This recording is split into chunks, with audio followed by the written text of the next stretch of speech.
باللہ من الشیطان الرجیم بسم اللہ الرحمن الرحیم الحمد للہ رب العالمین وصلی اللہ علی سیدنا محمد وآلہ الطیبین الطاہرین اللہم صلی علی محمد وآل محمد۔ آج کے درس میں سوال نمبر 51 اور اس کا جواب بیان کرنا ہے۔ تو 51 نمبر سوال یہ ہے کہ نجس گوشت، اسی طرح نجس دال چاول وغیرہ یہ اگر نجس ہو گئے ہیں تو ان کو ہم نے کیسے پاک کرنا ہے، تو ان کو پاک کرنے کا طریقہ بیان کریں۔ تو اس کا جواب یہ ہے کہ کسی پاک برتن میں ہم ان کو رکھیں گے اور اس کے بعد اوپر ان میں پانی ڈالیں گے برتن میں، اور پانی جب تمام نجس حصوں تک پہنچ جائے تو اس کے بعد ہم اس پانی کو انڈیل دیں گے، پانی کو ان سے جدا کر لیں گے یا انہیں اٹھا لیں گے پانی سے۔ تو جیسے ہم نے پانی سے انہیں نکالا یا پانی جدا کیا، اس کے بعد وہ یہ گوشت جس کو ہم نکال رہے ہیں یا دال وغیرہ سے جو پانی ہم نے نکالا یہ پاک ہو جائیں گے۔ تو چاہے پانی کی جو قسم ہی ہے، قلیل پانی سے ہی ہم نے دھویا ہے کہ وہی تھوڑا سا پانی جو ہے وہ جگ میں لے کر اس برتن میں ڈال لیا، اور جگ والا جو پانی تھا وہ قلیل تھا۔ تو ایک دفعہ جب پانی ساری اجزاء تک پہنچ گیا، گوشت کی، دال کی، چاول وغیرہ کی، تو یہ پاک ہو جائیں گے اور دوبارہ دھونے کی ضرورت نہیں ہوگی۔ اچھا، البتہ اس میں یہ ایک اس بات کی طرح متوجہ رہنا ضروری ہے کہ یہ جو طریقہ ہم نے بیان کیا یہ اس وقت ہوگا کہ جب گوشت چاول وغیرہ کا ظاہری حصہ جو ہے وہ نجس ہو، تو نجاست جو ہے وہ ظاہری حصہ پر ہو۔ اگر نجاست اندر سرایت کر گئی ہے، نجاست جو ہے وہ گوشت کے اندر سرایت کر گئی یا چاولوں وغیرہ کے اندر مثلا سرایت کر گئی ہے، تو اب پھر جو ہے وہ اندرونی حصے کو بھی پاک کرنا ضروری ہوگا، کہ اتنے دیر مثلا ان کو پانی میں رکھنا ضروری ہوگا کہ ہمیں یقین ہو جائے کہ ان کے اندرونی حصوں تک پانی پہنچ چکا ہے۔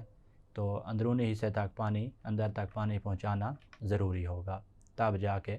اندرونی حصہ جو گوشت کا، چاولوں وغیرہ کا، وہ پاک ہوگا۔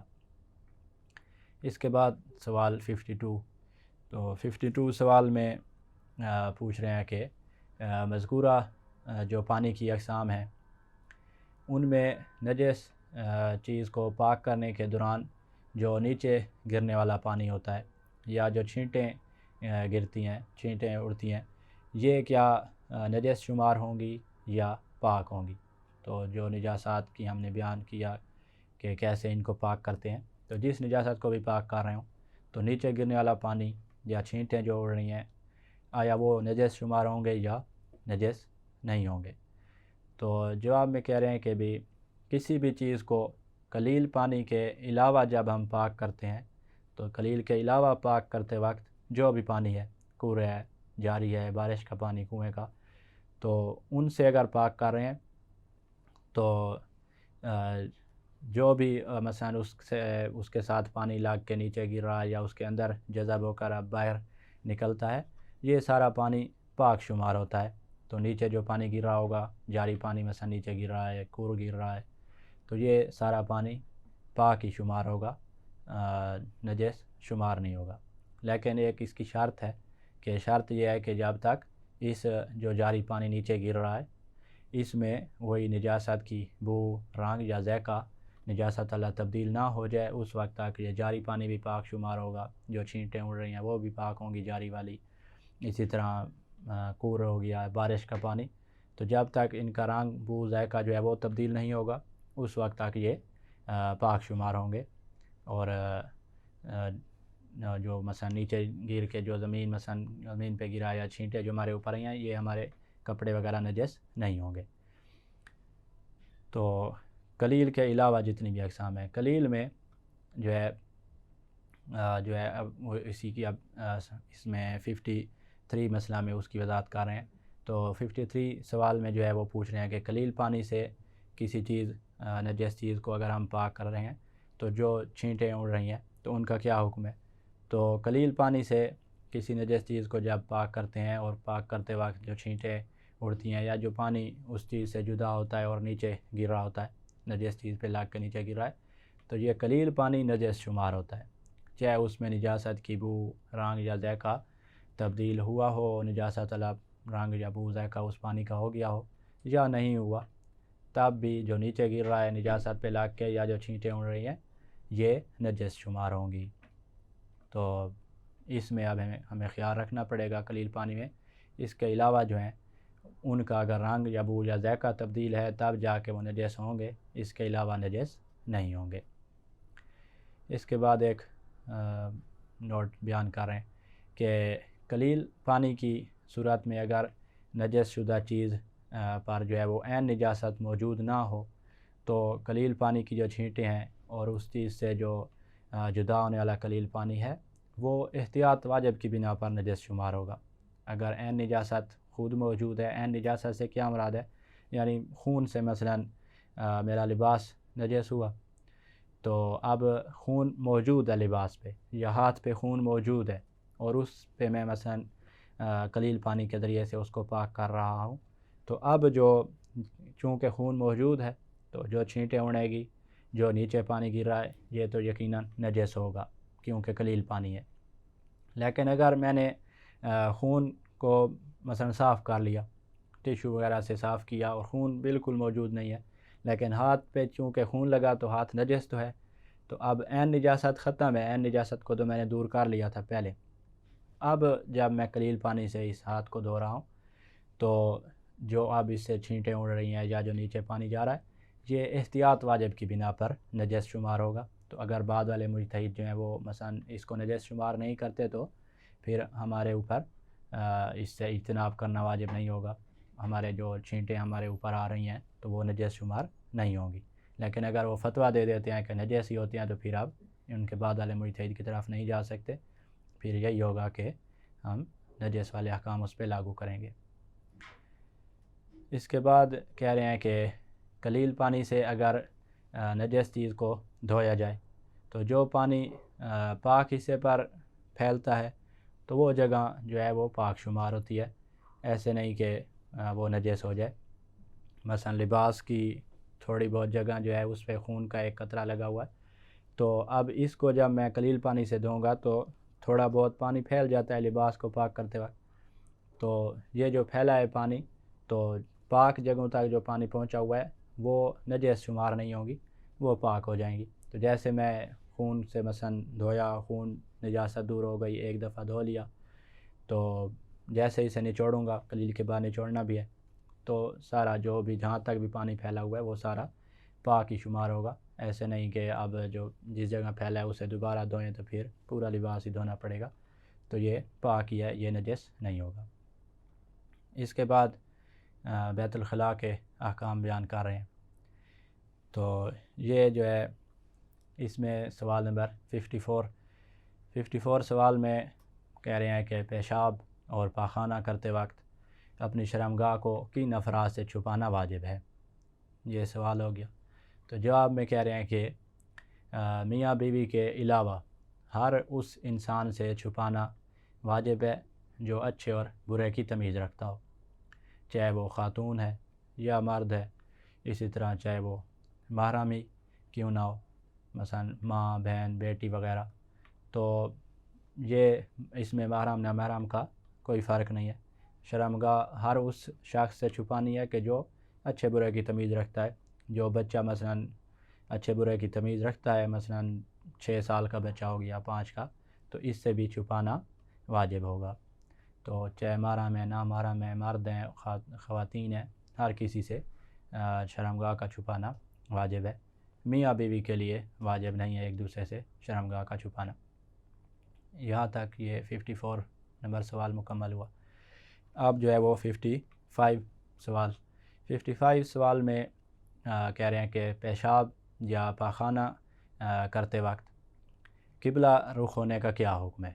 پاخانہ کر رہا ہے کوئی شخص اور قبلہ کی طرف رخ کر کے بیٹھ گیا ہے، یا پیشاب کرتے وقت قبلہ کی طرف رخ کیا ہوا ہے، تو اس کا جواب یہ ہے کہ احتیاط واجب کی بنا پر پیشاب یا پاخانہ کرتے وقت بدن کا اگلا حصہ روبہ قبلہ نہ ہو، اسی طرح پشت جو ہے وہ بھی قبلہ کی طرف نہ ہو، تو اور اسی طرح جو ہے خود شرمگاہ کو بھی روبہ قبلہ نہیں کر سکتے۔ تو اگرچہ مثلا بدن کا سامنے والا حصہ جو ہے وہ قبلہ کی طرف نہیں ہے، نہ پشت ہے، لیکن شرمگاہ کو ہم نے قبلہ کی طرف کیا ہوا ہے، تو یہ بھی احتیاط واجب کی بنا پر اس طرح بھی نہیں کر سکتے۔ تو ایسے بیٹھیں کہ نہ تو شرمگاہ قبلہ کی طرف ہو، نہ ہمارے بدن کا سامنے والا حصہ قبلہ کی طرف ہو، اور نہ پیچھے والا حصہ پشت جو ہے وہ قبلہ کی طرف ہو، تو اس طرح بیٹھ کے پیشاب یا پخانہ کرنا ہوگا۔ اس کے بعد سوال نمبر 56 نمبر سوال میں کہہ رہے ہیں کہ کسی کے بیت الخلاء کو استعمال کرنے کا کیا حکم ہے؟ کسی کے بیت الخلاء موجود ہے اور ہم اس کو استعمال کرنا چاہ رہے ہیں تو کیا حکم ہے؟ تو بیت الخلاء کو کہہ رہے ہیں اس وقت تک استعمال کرنا جائز نہیں ہے کہ جب تک اس کے مالک کی اجازت کا یقین یا اطمینان حاصل نہ ہو جائے۔ تو جس طرح کسی کی بھی ملکیت میں جو بھی چیز ہے اس میں یہی قاعدہ کلیہ ہے کہ اس وقت تک اس چیز کو ہم استعمال نہیں کر سکتے کہ جب تک ہمیں یہ یقین نہ ہو جائے، یہ اطمینان حاصل نہ ہو جائے کہ فلاں اس کا جو مالک ہے وہ اس کے ہمارے اوپر یہ اس کو استعمال کرنے کے لیے وہ راضی ہوگا۔ اسی طرح مسجد اور مدارس ہیں، مدرسہ، ان کے جو بیت الخلاء ہیں تو ان کو بھی اس وقت تک استعمال کرنا جائز نہیں ہوگا جب تک یہ یقین یا اطمینان حاصل نہ ہو جائے کہ یہ بیت الخلاء مدارس میں رہنے والوں اور اسی طرح مسجد میں نماز پڑھنے والوں کے علاوہ جو ہیں افراد سب کے لیے یہ عمومی طور پر واقف ہیں، تو تب جا کے استعمال کر سکتے ہیں۔ تو اب مدرسہ میں جو پڑھتا ہے تو وہ تو استعمال کر سکتا ہے، جو باہر سے کیا ہوا ہے تو وہ اس کو جب تک اطمینان اور یقین حاصل نہ ہو جائے کہ یہ جو واش روم ہے یہ مدرسہ والوں کے لیے بھی واقف ہے اور جو باہر سے آئے ہوئے ہیں ان کے لیے بھی واقف ہے، عمومی واقف ہے، سارے استعمال کر سکتے ہیں، تو تب جا کے یہ استعمال کر سکے گا۔ اسی طرح مسجد میں بھی یہی ہے کہ مسجد کے واش روم ہیں تو ان کو بھی جب ہمیں یقین ہو جائے، اطمینان ہو جائے کہ یہ چاہے اس مسجد میں نماز پڑھنے والا اگر کوئی استعمال کرے تو وہ بھی کر سکتا ہے اور دوسرے افراد بھی کر سکتے ہیں، تو تب جا کے ان کو استعمال کر سکیں گے، ورنہ جائز نہیں ہوگا۔ اس کے بعد جو ہے سوال نمبر 57 میں کہہ رہے ہیں کہ استنجا کی تعریف کریں۔ استنجا کسے کہتے ہیں؟ تو استنجا کا مطلب یہ ہے کہ جسم کی جو پیشاب یا پاخانہ خارج ہونے والے جو حصے ہیں ان کو پاک کرنا استنجا کہلاتا ہے۔ تو پیشاب اور پاخانہ خارج ہونے والے جو اعضاء ہیں جن سے خارج ہوتا ہے ان کو پاک کرنے کو استنجا کہتے ہیں۔ اور اگر پیشاب یا پاخانہ اپنے حصے سے عادت سے ہٹ کر کسی اور جگہ مثلا لگ جائیں، عادتاً جتنی جگہ پیشاب کرتے وقت نجس ہوتی ہے جسم کا حصہ یا پاخانہ کرتے وقت اس سے زیادہ جسم کا حصہ مثلا نجس ہو جائے تو اس دوسری جگہ کو جو ہے وہ پاک کرنا استنجا نہیں کہلائے گا۔ تو دوسری جگہ جو ہے اس کے پاک کرنے کے پھر اپنے احکام ہوں گے، لیکن کیونکہ اس کو ہم استنجا نہیں کہتے، استنجا جب ہوگا تو اس کے پھر اپنے احکام ہیں۔ تو مثلا جو ہے پیشاب یا پاخانہ جو ہے وہ ران پہ لگ جائے یا پاؤں وغیرہ پہ مثلا کوئی پیشاب کی چھینٹیں آ گئی ہیں، تو اب یہ اس کو پاؤں کو یا ران کو ان کو پاک کرنا استنجا نہیں کہلائے گا۔ تو استنجا کے اپنے خصوصی احکام ہوتے ہیں، یہ استنجا نہیں ہے پیر کو پاک کرنا یا ران وغیرہ کو، ان کے اپنے وہی جو اوپر ہم بیان کر چکے ہیں کہ بدن کو جب بدن پیشاب سے نجس ہو جائے تو اس کو کیسے پاک کرنا ہے، یا پیشاب کے علاوہ نجاسات سے نجس ہو تو ان کے بھی سارے احکام بیان ہو گئے، تو وہ سارے احکام ان پہ لاگو ہوں گے، لیکن استنجا کے اپنے خصوصی احکام ہیں۔ تو وہ استنجا کے کون سے خصوصی احکام ہیں وہ اب شروع کر رہے ہیں۔ تو سوال نمبر 58 سوال میں کہہ رہے ہیں کہ پیشاب خارج ہونے کے مقام کو پانی کے بغیر کسی اور چیز سے پاک آیا کر سکتے ہیں یا نہیں کر سکتے؟ تو پیشاب سے جہاں سے پیشاب خارج ہوتا ہے اس مقام کو پانی کے علاوہ کسی اور چیز سے پاک کیا جا سکتا ہے یا نہیں؟ تو تو اس کا جواب یہ ہے کہ پیشاب خارج ہونے کے مقام کو بغیر پانی کے پاک نہیں کیا جا سکتا، تو پانی کے علاوہ کسی اور چیز سے یہ پاک نہیں ہوگا، اور قلیل پانی سے بھی جو ہے وہ ایک ہی دفعہ دھوئیں گے تو یہ جو پیشاب کا مقام ہے یہ پاک ہو جائے گا۔ لیکن اگر استنجا کے علاوہ جو مقام نجس ہوا ہے، پیر نجس ہو گیا ہے پیشاب سے یا ران نجس ہو گئی ہے، تو اب اس باقی حصہ کو جو ہے اگر ہم قلیل سے دھوئیں گے تو 2 دفعہ دھونا ضروری ہوگا، اور اسی طرح احتیاط واجب کی بنا پر کور پانی سے اگر دھو رہے ہیں تو بھی 2 دفعہ دھونا واجب ہوگا۔ تو جو استنجا کا مقام ہے، جہاں پر استنجا صادق آتا ہے، وہاں ایک ہی دفعہ دھونا کافی ہے۔ تو جہاں سے پیشاب خارج ہوتا ہے اس مقام کو عادتاً جتنی جگہ نجس ہوتی ہے پیشاب خارج ہوتے وقت، اس جگہ کو ایک ہی دفعہ، چاہے قلیل پانی سے دھو رہے ہیں یا جس پانی سے بھی دھو رہے ہیں، ایک ہی دفعہ دھوئیں گے تو وہ پاک ہو جائے گا۔ لیکن کوئی اور جگہ نجس ہوئی ہے تو اس پہ پھر اپنے احکام لاگو ہوں گے، جو تقریباً سارے پہلے اسئلہ اور ان کے جوابات میں بیان ہو چکے ہیں۔ اس کے بعد سوال نمبر 59 سوال میں کہہ رہے ہیں کہ پاخانہ خارج ہونے کے مقام کو پانی کے بغیر کسی اور چیز سے آیا پاک کیا جا سکتا ہے یا نہیں پاک کیا جا سکتا؟ تو پیشاب کے مقام کو تو فقط ہی پانی سے پاک کر سکتے ہیں، تو پاخانہ کا مقام بھی آیا اسی طرح ہے کہ اسے بھی پانی سے ہی فقط پاک کر سکتے ہیں۔ تو کہہ رہے ہیں کہ پاخانہ خارج ہونے کے مقام کو پانی سے پاک کرنا ضروری نہیں ہے، بلکہ پانی کے علاوہ کسی اور پاک چیز سے بھی جب ہم نجاست کو مکمل طور پر صاف کر لیں، تو نجاست کو مکمل طور پر صاف کرنے سے پانی کے علاوہ کسی چیز سے صاف کیا تب بھی یہ پیشاب کا جو پاخانہ کا جو مقام ہے وہ پاک ہو جائے گا۔ مثلاً ٹیشو پیپر سے ہم نے پاخانہ کے مقام کو صاف کر لیا، بالکل اس طرح کے نجاست باقی نہیں رہی، کپڑے وغیرہ سے صاف کر لیا، مٹی وغیرہ سے، تو جب نجاست بالکل دور ہو جائے، یقین ہو جائے، تو جو پاخانہ کا مقام ہے وہ پاک ہو جائے گا۔ لیکن جو پیشاب کا مقام ہے وہ سوائے پانی کے پاک نہیں ہوتا۔ اچھا، اب جب ہم پانی کے علاوہ چیزوں سے پاک کر رہے ہیں پاخانہ کا مقام، تو ان میں کچھ شرائط ہیں۔ ان میں یہ ضروری ہے، پہلی شرط یہ ضروری ہے کہ ٹیشو یا جو کپڑا وغیرہ ہے وہ گیلا نہ ہو، تو یہ گیلا نہیں ہونا چاہیے، خشک ہونا چاہیے، تب جا کے پاک کریں گے ٹیشو یا کپڑے سے۔ اسی طرح جو پاخانہ ہے وہ اپنے مقام سے جو عادتاً جتنا مقام نجس ہوتا ہے پاخانہ کرتے وقت، وہیں اس سے تجاوز نہ کیے ہوا ہو، اس سے زیادہ جگہ نجس نہ ہو چکی لگی، نجس نہ ہوئی ہو۔ مثلاً پیچس وغیرہ کی وجہ سے جو ہے وہ اگر پاخانہ کا مقام جو عادتاً نجس ہوتا ہے اس سے زیادہ نجس ہو گیا ہے، تو اب پانی کے علاوہ پاک نہیں ہو سکے گی یہ جگہ جو زیادہ نجس ہے۔ جو عادتاً پاخانہ کرتے وقت مقام نجس ہوتا ہے وہی اگر نجس ہے تو اس کو ہم پانی کے علاوہ پاک کر سکتے ہیں، لیکن جو دوسری چیز ہے ٹیشو کپڑا وغیرہ وہ گیلا نہ ہو۔ تو یہ 2 شرطیں ہو گئی۔ تیسری شرط یہ ہے کہ پاخانہ کے علاوہ کوئی اور نجاست بھی پاخانہ کے مقام پہ نہ لگی ہو۔ مثلاً پاخانہ کرتے وقت جو ہے وہ خون آ گیا، تو اب خون بھی لگا ہوا ہے اور پاخانہ بھی پاخانہ کے مقام پہ، تو اب اس کو ہم ٹیشو یا کپڑا وغیرہ یا مٹی سے پاک نہیں کر سکتے، بلکہ ضروری ہے کہ ہم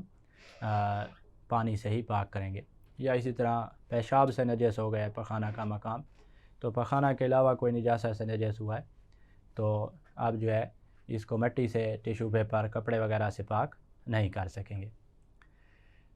تو لیکن جو خاتون کا مقام پاخانہ ہے اگر وہ پیشاب سے نجس ہو جائے تو پھر بھی مقام پاخانہ جو ہے وہ پانی کے علاوہ ٹیشو پیپر وغیرہ سے صاف کرنے سے پاک ہو جائے گا۔ تو خاتون میں یہ استثناء ہے، خاتون کا جو مقام پاخانہ ہے وہ چاہے پیشاب سے نجس ہو بھی جائے تب بھی وہ پاک ہو جائے گا۔ پیشاب کے علاوہ اگر خون ہے بواسیر وغیرہ کا یا اس کا، تو اس سے تو اگر نجس ہوا ہے تو وہ پانی سے ہی پاک کرنا پڑے گا۔ پیشاب سے نجس ہوا ہے تو خاتون میں یہ استثناء ہے کہ وہ پھر بھی ٹیشو پیپر اور کپڑے وغیرہ سے پاک کر سکتی ہے، لیکن مردوں میں اس طرح نہیں ہے۔ مردوں میں فقط پاخانہ اگر لگا ہوا ہے تب جا کے پاک ہوگا، اس کے علاوہ کوئی بھی نجاست ہے تو اس کو پانی کے علاوہ پاک نہیں کر سکتے۔ اس کے بعد جو ہے وہ کہہ رہے ہیں کہ اگر پاخانہ کے مقام کو پانی سے پاک کرنا ہو تو ایک دفعہ دھونا کافی ہے۔ تو پاخانہ کے مقام کو ہم پانی سے اگر پاک کر رہے ہیں تو ایک دفعہ دھونا کافی ہے۔ البتہ یہ شرط ہے کہ پاخانہ کا ایک ذرا بھی باقی نہ رہے، ایک دفعہ اس طرح دھوئیں کہ بالکل صاف ہو جائے جگہ، نجاست بالکل ہی ختم ہو جائے، تب جا کے وہ ایک دفعہ دھونے سے یہ مقام پاک ہو جائے گا۔ اس کے بعد سوال نمبر 60 ہے۔ 60 سوال میں جو ہے وہ کہہ رہے ہیں کہ بیت الخلاء کے چند ایک مکروہات اور مستحبات کو بیان کریں، کون سے چیزیں جو ہیں وہ بیت الخلاء میں مکروہ ہوتی ہیں اور کون سی چیزیں مستحب ہوتی ہیں۔ تو پہلے جو ہے وہ بیت الخلاء کے مستحبات بیان کر رہے ہیں۔ پہلا مستحب یہ ہے کہ سر یا چہرے کو انسان ڈھانپے ہوئے ہو بیت الخلاء میں، تو سر اور چہرے کو ڈھانپنا یہ پہلا مستحب ہے۔ اسی طرح بیت الخلاء میں داخل ہوتے وقت بایاں پاؤں رکھنا اور نکلتے وقت پہلے جو ہے وہ دایاں پاؤں رکھنا یہ مستحب ہے۔ تیسرا مستحب یہ ہے کہ مرد کے لیے یہ خاص ہے مستحب کہ مرد جو ہے وہ استبراء کرے، اس کے لیے استبراء کرنا یہ مستحب ہے۔ چوتھا مستحب یہ ہے کہ بائیں پاؤں پر بدن کا، انسان جب واش روم میں بیٹھا ہے تو بائیں پاؤں پر جو ہے وہ بدن کا بوجھ ڈالے ہوئے ہو، تو بائیں پاؤں پر بدن کا بوجھ ڈالنا یہ مستحب ہے۔ اور باقی جو دو اور مستحب کے سر یا چہرے کو ڈھانپا ہوا ہو، اور داخل ہوتے وقت پہلے بایاں پاؤں اور نکلتے وقت پہلے دایاں پاؤں رکھے۔ اور ایک مستحب مردوں کے ساتھ خاص ہے کہ انہوں نے استبراء بھی کرنا ہے، ان کے لیے استبراء کرنا بھی مستحب ہے۔ استبراء کیسے کیا جاتا ہے اس کا طریقہ بعد میں آ رہا ہے۔ اس کے بعد جو ہے وہ مکروہات ہیں۔ تو مکروہات، پہلا مکروہ یہ ہے کہ راستے اور گلی میں رفع حاجت کرنا بشرطے کہ لوگوں کو اذیت نہ ہوتی ہو، تو اس صورت میں رفع حاجت کرنا یہ مکروہ ہوگا، اور اگر لوگوں کو اذیت ہوتی ہے تو پھر رفع حاجت کرنا حرام ہوگا۔ تو اذیت کسی کو نہیں ہو رہی تب بھی یہ راستے اور گلی وغیرہ میں اگر رفع حاجت کر رہا ہے تو یہ مکروہ ہے، لیکن کسی شخص کو اذیت ہوگی تو مومن کو، لوگوں کو جو ہے وہ اذیت دینا جائز نہیں ہے، تو اس صورت میں یہ حرام ہوگا۔ دوسرا جو مکروہ ہے وہ یہ ہے کہ میوہ دار جو درخت ہوتے ہیں ان کے نیچے بیٹھ کے رفع حاجت کرنا یہ بھی مکروہ ہے۔ تیسرا مکروہ ہے کہ ہوا کے رخ کی طرف، جہاں سے ہوا چل رہی ہے اس طرف منہ کر کے بیٹھ جانا رفع حاجت کرنے کے لیے، تو یہ بھی مکروہ ہے۔ چوتھا مکروہ یہ ہے کہ سورج اور چاند کی طرف منہ کر کے بیٹھنا، یہ بھی رفع حاجت کرتے وقت اس طرح بیٹھنا بھی مکروہ ہے۔ پانچواں مکروہ یہ ہے کہ انسان سخت زمین پر پیشاب کرے، تو سخت زمین پر پیشاب کرنا بھی مکروہ ہوگا۔ اور چھٹا مکروہ یہ ہے کہ حیوانوں اور حشرات الارض کے بلوں میں جو ہے ان کے بلوں میں پیشاب کرنا، تو یہ بھی رفع حاجت کرنا وہاں بھی مکروہ ہوگا۔ ساتواں مکروہ جو ہے وہ یہ ہے کہ پانی کے اندر، خصوصاً ٹھہرے ہوئے پانی کے اندر جو ہے وہ رفع حاجت کرنا یہ بھی مکروہ ہے۔ آٹھواں مکروہ یہ ہے کہ رفع حاجت کے دوران انسان کوئی چیز کھا یا پی رہا ہو، تو یہ بھی مکروہ ہے، رفع حاجت کے دوران کھانا پینا بھی مکروہ ہے۔ نواں مکروہ جو ہے وہ یہ ہے کہ رفع حاجت کے دوران اللہ تعالیٰ کے ذکر کے علاوہ کوئی باتیں کرنا، اللہ تعالیٰ کا ذکر کرنا باعث ثواب ہے، لیکن اس کے علاوہ کوئی باتیں کر رہا ہے واش روم میں بیٹھ کے باہر کسی بندے سے یا موبائل پہ بات ہو رہی ہے، تو یہ بھی اس طرح باتیں کرنا ذکر خدا کے علاوہ یہ بھی مکروہ ہے۔ اس کے بعد جو ہے وہ جو ہم نے کہا کہ استبراء کرنا مرد کے لیے مستحب ہوتا ہے بیت الخلاء میں، تو استبراء سے کیا مراد ہے؟ استبراء سے مراد جو ہے وہ یہ ہے کہ پیشاب کرنے کے بعد استبراء کرنا جو ہے وہ مردوں کے لیے، فقط مردوں کے لیے مستحب ہے۔ تو استبراء کرنے کا مقصد کیا ہوتا ہے پہلے یہ بیان کر رہے ہیں کہ استبراء جو ہے اس کا مقصد یہ ہوتا ہے کہ تاکہ انسان کو اطمینان ہو جائے کہ اب جو پیشاب کی نالی ہے اس میں پیشاب کا کوئی قطرہ باقی نہیں رہا، تو یہ اطمینان حاصل کرنے کے لیے استبراء کیا جاتا ہے۔ تو مردوں کے لیے یہ مستحب ہے۔ تو اس کے بعد جو ہے وہ سوال نمبر 61 میں استبراء کا طریقہ بیان کر رہے ہیں کہ استبراء کس طرح کیا جاتا ہے۔ تو اس کا جواب یہ ہے کہ پیشاب کرنے کے بعد کسی بھی انگلی کے ذریعے سے مقعد سے لے کر عضو تناسل کی جڑ تک 3 دفعہ دبا کر کھینچنا، یہ پہلا کام ہے۔ تو مقعد سے لے کے مثلا جڑ جو ہے اعلی تناسل کی وہاں تک دبا کر کھینچنا، یہ پہلا کام ہوگا۔ اس کے بعد جو ہے دوسرا کام یہ ہوگا کہ جو عضو تناسل ہے اس کو بھی کسی بھی 2 انگلیوں سے اوپر سے اور ایک مثلا نیچے سے جو انگلی رکھ لیں گے، اس کو بھی دبا کر 3 مرتبہ سپاری تک کھینچنا۔ تو پہلے ہم نے مقعد سے لے کے اعلی تناسل کی جڑ تک 3 مرتبہ کھینچا ہے۔ اس کے بعد پھر اب اعلی تناسل کی جو جڑ ہے وہاں سے لے کے سپاری تک 3 مرتبہ، ایک انگلی اوپر ایک نیچے رکھ کے یہ کھینچنا ہے۔ اور اس کے بعد جو تیسرا کام ہے آخری، وہ یہ ہے کہ 3 مرتبہ جو ہے سپاری کو اس طرح باہر کی طرف دبانا ہے کہ اگر اس میں پیشاب کا کوئی قطرہ باقی ہے تو وہ باہر نکل آئے۔ تو یہ 3 کام کرنے ہوں گے۔ 3 مرتبہ مقعد سے لے کے عضو تناسل کی جڑ تک کھینچنا ہے، 3 مرتبہ عضو تناسل کی جڑ سے لے کے سپاری تک، اور 3 مرتبہ سپاری کو ایسے دبانا ہے باہر کی طرف کہ وہ جو ہے